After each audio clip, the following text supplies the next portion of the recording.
Assalamualaikum class. This is your teacher Mrs. Sobia Azhar from Government Degree College F Block Satellite Town Rawalpindi. Ji class, आज हम अपना next topic chapter number 16 का next topic arrangement of skeletal muscles पढ़ेंगे। अभी तक जो आपने पढ़ा है वो सारा आपने पहले पढ़ा कि मसल जो है वो क्या होते हैं और उनकी क्या फॉर्म्स होती हैं। फिर आपने पढ़ा कि मसल वर्क किस तरह करते हैं, उनकी स्लाइडिंग फिलामेंट मॉडल के बारे में पढ़ा। अब हमने ये देखना है कि ये जो मसल है इनकी अरेंजमेंट किस तरह से होती है।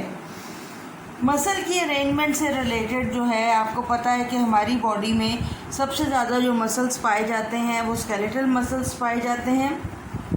ठीक है, तो इसके लिए स्केलेटल मसल को हम 3 पार्ट्स में डिवाइड करते हैं। पहला जो पार्ट इसमें आता है दैट इज़ ओरिजिन। ठीक है, दूसरा पार्ट होता है इंसर्शन। ओरिजिन क्या होता है? Origin muscle and that remains fix during contraction, यानी अब हमने मूवमेंट के हिसाब से देखना है कि मसल्स की कितनी टाइप्स हैं। तो इसमें हम ये देखते हैं कि वो मसल का पार्ट जब कंट्रैक्शन हो रही होती है तो जो मसल का पार्ट फिक्स्ड रहता है, जो अटैच्ड रहता है कंट्रैक्शन के दौरान, वो ओरिजिन कहलाता है। इंसर्शन वो मसल का पार्ट होता है जो बोन को मूव करवाता है जिस वक़्त के उसके अंदर जो है उसे हम क्या कहते हैं, कंट्रैक्शन या रिलैक्सेशन का काम हो रहा होता है। तो जो मसल का हिस्सा उस बोन को मूव करवाता है वो इंसर्शन वाला पार्ट कहलाता है। फिर आ जाता है बेली। Belly is the thick part between original insertion which contracts during the contraction, यानी कंट्रैक्शन के दौरान अगर आप मसल की शेप देखें जो हमने पहले भी यहाँ पर जो है वो ब्रिजेस कंट्रोल से पहले पढ़ी थी, तो एक मसल की शेप आपके पास ऐसे होती है, ये देखिए। ठीक है,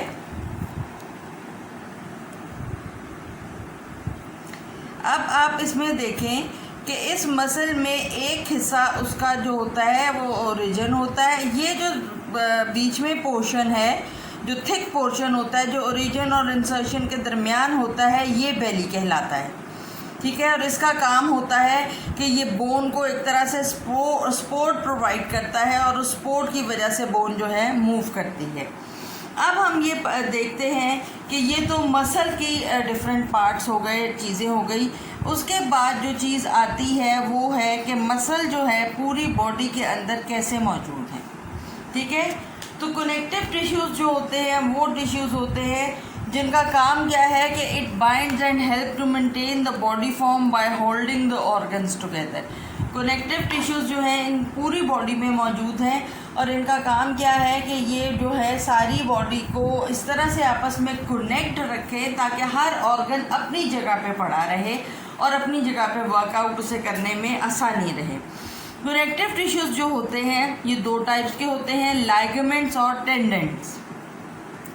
लाइगामेंट वो हिस्सा होता है जो बोन को बोन से अटैच करता है, वो इलास्टिक इन नेचर होता है, यानी एक बोन को दूसरी बोन से अटैच करता है, जो वो लाइगामेंट कहलाता है। Going to the figure again, hope it's clear now. तो आप ये देखें कि यहाँ पर एक बोन को दूसरी बोन से अटैच करने वाले जो कनेक्टिव टिश्यूज़ होते हैं, एक बोन को दूसरी बोन से अटैच करने वाले, वो लाइगामेंट्स कहलाते हैं। दूसरी चीज़ होती है tendons. Tendons attach muscle to the bone and they are non elastic. अब आप ये फिर फिगर देखिए तो आपको ज़्यादा क्लियर हो जाएगा।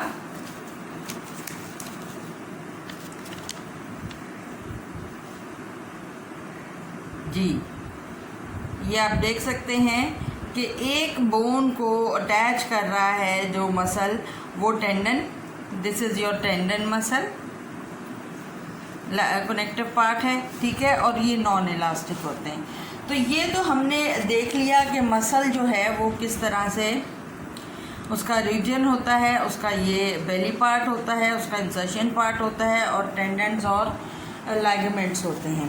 अब जो इम्पोर्टेंट चीज़ है जो हमने पढ़नी है that is movement in bone.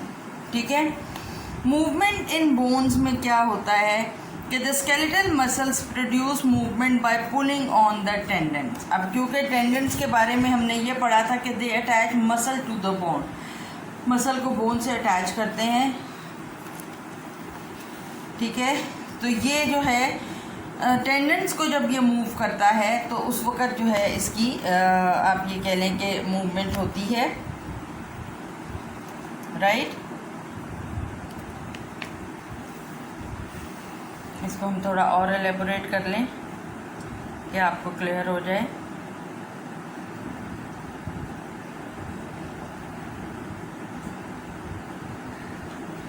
ठीक है, ऑल द टेंडेंट्स का काम क्या है कि ये पुल करते हैं बोन्स को, बोन को पुल करना ये टेंडेंट्स का काम होता है, ठीक है। Most muscle passes across a joint and are attach to the bones that form joints, यानी अगर वो जॉइंट से अटैच कर रहे हैं तो वो फिर उसके अक्रॉस मूव पाए जाते हैं।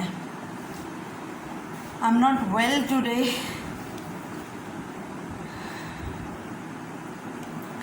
हमारी बॉडी में 650 मसल्स पाए जाते हैं ह्यूमन बॉडी के अंदर, और मोस्ट ऑफ देम जो है वो पेयर्स में पाए जाते हैं, ठीक है। At joint these muscles work together each other by contraction, this relationship is called as antagonistic. यानी एंटागोनिस्टिक रिलेशनशिप क्या होती है कि तमाम मसल जो हमारी बॉडी में पाए जाते हैं वो पेयर्स में होते हैं, और एंटागोनिस्टिक होता है कि they work opposite to each other. अगर एक पेयर में एक मसल जो है वो बोन को फॉरवर्ड मूव कर रहा होता है तो दूसरे पेयर का काम क्या होता है कि वो उसको बैकवर्ड मूव करे। अगर एक मसल एक पेयर का एक बोन को अपवर्ड मूव कर रहा है तो दूसरे का काम है उसको डाउनवर्ड मूव करे। और वो इसलिए ज़रूरी है कि जाहिर है हमारे आपने ह्यूमन स्केलेटन पढ़ा है और आपने ये देखा है कि ह्यूमन स्केलेटन में हर ऑर्गन हर चीज़ की जगह फिक्स्ड है। तो ये नहीं हो सकता कि एक बोन जो है वो निकल के थोड़ी सी ऊपर हो जाए, थोड़ी साइड पे हो जाए, दिस इज़ नॉट पॉसिबल। इसकी बेस्ट एग्जांपल जो इन्होंने यहाँ पर आपको दी हुई है एंटागोनिस्टिक मूवमेंट की, that is the movement of elbow joint by the bicep and tricep. अब आप इस फिगर को ज़रा गौर से देखें तो ये आपके बाजू के ऊपर वाली जो मसल है उसे हम बाइसेप कहते हैं, और जो नीचे वाले मसल्स हैं उन्हें हम ट्राइसेप्स कहते हैं, ठीक है। तो अब क्या होता है कि बाइसेप और ट्राइसेप की मूवमेंट से आपका जो बाजू है वो एल्बो के ऊपर इस तरह से मूव करता है, ठीक हो गई बात। The bicep bend the arm at the elbow and the tricep straighten it, यानी ये एंटागोनिस्टिक मूवमेंट है।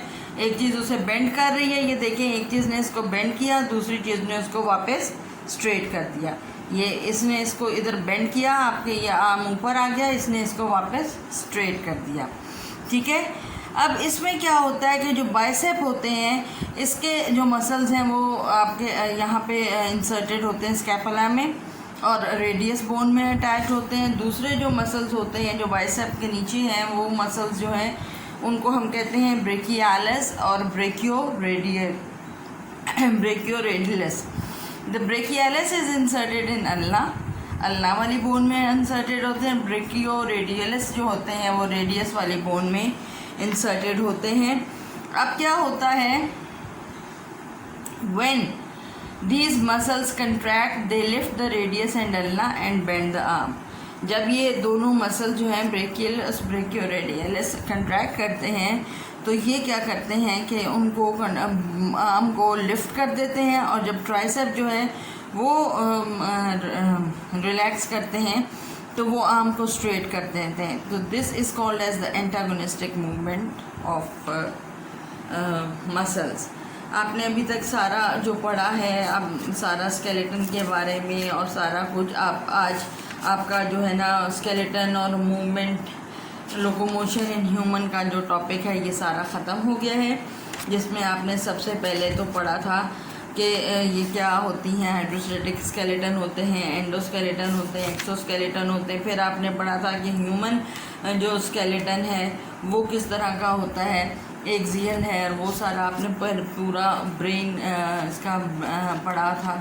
स्कल का पढ़ा था, बोन्स के बारे में पढ़ा था। बोन्स के बारे में पढ़ने के बाद आपने स्केलेटन की डिफॉर्मिटीज़ पढ़ी थी।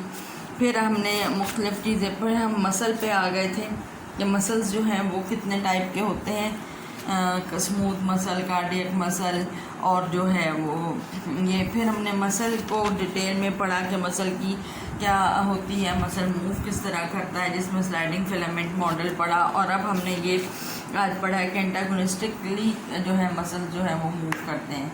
नेक्स्ट हम जो है वो लोकोमोशन इन इनवर्टिब्रेट्स शुरू करेंगे।